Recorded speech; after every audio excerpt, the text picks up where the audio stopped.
Bus ಚಾಲನೆ ಮಾಡ್ತಿರುವಾಗಲೇ ಚಾಲಕನಿಗೆ ಎದೆ ನೋವು ಕಾಣಿಸ್ಕೊಂಡಿದೆ.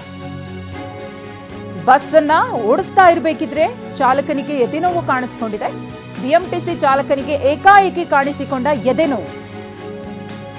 ಸಂಚಾರಿ ಪೊಲೀಸರ ಸಮಯ ಪ್ರಜ್ಞೆಯಿಂದ ಜೀವ ಉಳಿದಿದೆ. ಇಲ್ಲಿ ನಿನ್ನೆ ಮಧ್ಯಾಹ್ನ ಶಾಂತಿನಗರದ ಡಬಲ್ ರೋಡ್ ಬಳಿ ಆಗಿರುವಂತಹ ಘಟನೆ ಇದು.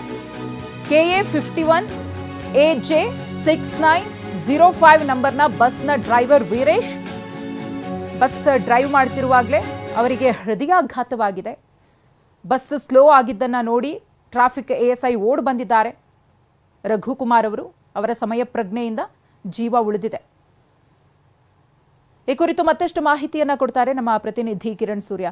ಕಿರಣ್ ಸೂರ್ಯ, ಏನಾಯ್ತು ಅಂತ, ಎಷ್ಟೊತ್ತಿಗೆ ಈ ಘಟನೆ ಆಗಿದ್ದು? ಈ ರೀತಿಯಾಗಿ ಅನಾರೋಗ್ಯ ಇಶ್ಯೂಸ್ ಇದ್ದವರು ಗಾಡಿಯನ್ನ ಚಾಲನೆ ಮಾಡೋದು ಎಷ್ಟರ ಮಟ್ಟಿಗೆ ಸೇಫ್ ಅಂತ?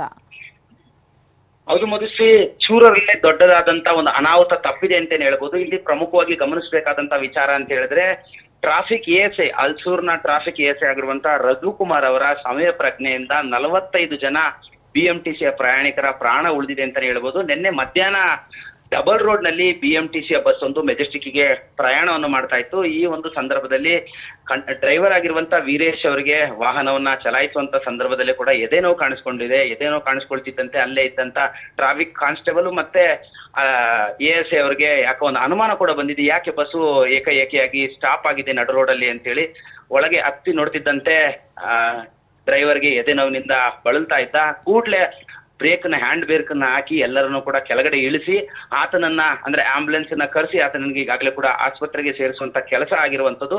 ಅಂದ್ರೆ ಇಲ್ಲಿ ಟ್ರಾಫಿಕ್ ASI ಅವರ ಒಂದು ಸಮಯ ಪ್ರಜ್ಞೆನ ನಿಜವಾಗ್ಲೂ ಕೂಡ ಮೆಚ್ಚಲೇಬೇಕಾದಂತ ಕೆಲಸ. ಕಾರಣ ಏನಂತ ಹೇಳಿದ್ರೆ, ಸಾಮಾನ್ಯವಾಗಿ ಡಬಲ್ ರೋಡ್ ಅಲ್ಲಿ ಹೆವಿ ಮೂವ್ಮೆಂಟ್ ನ ವೆಹಿಕಲ್ ಇರುತ್ತೆ. ಈ ಸಂದರ್ಭದಲ್ಲಿ ಯಾವ್ದಾದ್ರು ಒಂದು ವಾಹನಗಳು ನಿಂತ್ಕೊಂಡ್ರೆ ಕಿಲೋಮೀಟರ್ ಗಟ್ಟಲೆ ಟ್ರಾಫಿಕ್ ಜಾಮ್ ಆಗುತ್ತೆ. ಆ ಸಂದರ್ಭದಲ್ಲಿ ಅದರಲ್ಲೂ BMTC ಬಸ್ ತುಂಬಾ ದೊಡ್ಡದಾಗಿ, ಅದರಲ್ಲೂ ಎಲೆಕ್ಟ್ರಿಕ್ ಬಸ್ ಕೂಡ ಟ್ರಾಫಿಕ್ ಜಾಮ್ ಆಗ್ತಿತ್ತು ಅನ್ನುವಂಥದ್ದು. ಮತ್ತೆ ಹಿಂದಿನಿಂದ ಸಾಕಷ್ಟು ವಾಹನಗಳು ಕೂಡ ಆರನ್ ಮಾಡ್ತಾ ಇದ್ವು. ಆರನ್ ಮಾಡ್ತಿದ್ದಂತೆ ಎಚ್ಚೆತ್ತುಕೊಂಡಂತ ಟ್ರಾಫಿಕ್ ASI ಕೂಡ್ಲೆ ಆ ಬಸ್ಸಿಗೆ ಹತ್ಕೊಂಡು ಆ ಬಸ್ ನಲ್ಲಿದ್ದಂತ ಚಾಲಕನಿಗೆ ಏನಾಯ್ತು ಅಂತ ನೋಡುವ ಸಂದರ್ಭದಲ್ಲಿ ಚಾಲಕ ವೀರೇಶ್ ಸಾಕಷ್ಟು ಎದೆ ನೋವಿನಿಂದ ಬಳಲ್ತಾ ಇದ್ದ. ಆತನಿಗೆ ಈಗಾಗಲೇ ಕೂಡ ಆಂಬುಲೆನ್ಸ್ ಅನ್ನ ಕರೆಸಿ ಆಸ್ಪತ್ರೆಗೆ ಕೂಡ ಅಡ್ಮಿಟ್ ಮಾಡಿರುವಂತದ್ದು.